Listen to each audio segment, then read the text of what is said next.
Today, I'm going to share with you a quick exercise that you can do to name your emotion, feel it, and get on with your day. Now, the first thing that you can do is get yourself into a comfortable position. Whether this is seated or laying down, that doesn't matter. What you don't want to do is do this standing up because we're going to close our eyes, which is step two. Close your eyes. Now, the reason that we're going to close our eyes during this process is when we're trying to feel and process our emotions, having our eyes open and looking around can overwhelm and distract our system. So we want to be able to safely sit or lay down and safely be able to close our eyes. Now, the next step is to name what you're feeling. Now, you might be feeling more than one thing. If this is the case, pick out the one thing that is the most intense. Which feeling are you feeling overwhelmed by the most? If you're not even sure, you're not sure how to name the feeling, you can look up what's called a feelings wheel. You can Google it and you will see a ton of different pictures and variety. Basically, it's a wheel that has a list of a whole bunch of emotions, and they tend to be categorized. So you have the angry emotions, the happy emotions, and this can help you really start to identify what am I feeling now. Now, if you're still unable to name the emotion, this is where I say it's time to go work with a counselor. This exercise isn't going to be a ton of help for you. The reason for this is multifold. First of all, some people can't feel their emotions. It has its own name. Go talk to a counselor.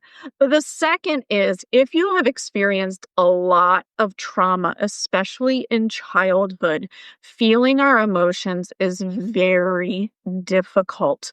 You need to first work on healing those traumas with a trained therapist. So, let's say you've been able to identify the most intense emotion that you're feeling. The next step is to scan your body to see where it is in your body.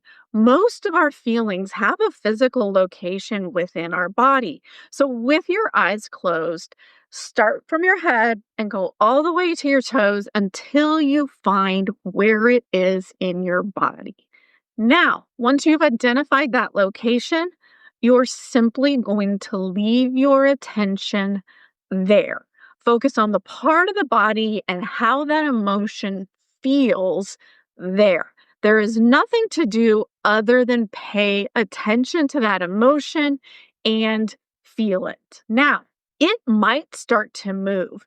If you feel the sensation in your heart, you're angry and it's in your heart.